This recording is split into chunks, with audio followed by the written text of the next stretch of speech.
Hey everyone! Starting off today's Abbott and Costello double feature is their 1951 movie, Abbott and Costello Meet the Invisible Man. Now, having just graduated from a detective school, Bud Abbott, and his buddy, Lou Costello, joined a big detective agency. Now, their first customer requires their help to get to the home of his girlfriend, Helen Gray, Nancy Guild, and her uncle, Dr. Philip Gray, Gavin Muir. There, Bud and Lou realize their customer is boxer Tommy Nelson, Arthur Franz, who is currently wanted for the murder of his fight manager. And so Bud decides to turn him into the police for the reward money. Unknown to him, though, Dr. Philip showed Tommy a serum that would make him invisible. While nobody was looking, Tommy injected the serum into himself. The police arrive, led by Detective Roberts, William Frawley, but they fail to find the now invisible Tommy, and so they take Bud and Lou in for questioning. Now, since Lou observed Tommy turning invisible, the police have the psychiatrist try to talk to him, without success. Now, once Bud and Lou are let go, Helen gets a hold of him and tells him to meet Tommy later with the suitcase. Now, Bud tries to take advantage and bring in the police again, but Tommy, still being invisible, once again, he fails. Now, Tommy decides to bring the two of them in on his plan and have them help him clear his name. Now, Bud and Tommy take Lou to the local gym where, with Tommy's help, Lou starts to look like a promising boxer, especially when he knocks out boxer Rocky Hanlon, played by John Day. Now, Tommy's plan really starts to work when a fight between Lou, now being called Louie the Looper, and Rocky is scheduled, and mobster Morgan, Sheldon Leonard, who is betting heavily on Rocky, sends his girlfriend, Boots Marsden, Adele Jurgens, to get Lou to fix the fight.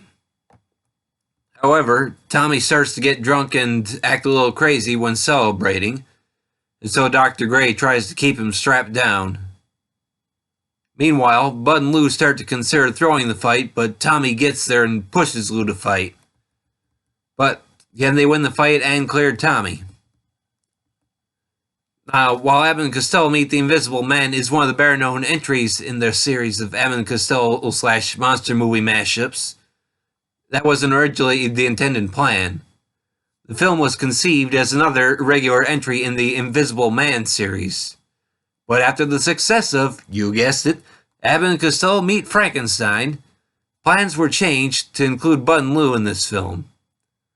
Of course, the script went through a number of changes as they slowly decided to build around one gag in particular, that of Lou in the boxing ring with an invisible helper. Of course, it wasn't too much of a stretch for Lou to play a boxer, as he had at one point been an amateur boxer himself. Now, for me, this is one of their better outings in the series. It may not be as horror-oriented as Abbott and Costello Meet Frankenstein, which, quite frankly, works just fine for me. The special effects work really well here, for the most part. Now, of course, some stuff doesn't look as good now, but on films this old, that's bound to happen here and there. Still, the boxing match is a lot of fun. I know I enjoyed a lot of other moments too. One in particular that comes to mind is when Lou is being examined by the police psychiatrist, Dr. Turner, as played by Paul Maxey, where he tries to hypnotize Lou. But Lou ends up hypnotizing not only him, but everybody that comes into the room. And William Frawley, as the head detective, is also fun, as he tries to keep up with Bud and Lou and what in the world they are up to. I will admit, I have not seen any of the other classic Invisible Man films, but my biggest disappointment with this movie is that I kind of wish that they could have gotten Vincent Price to be the Invisible Man, since he had a quick cameo appearance at the end of Abbott and Costello Meet Frankenstein.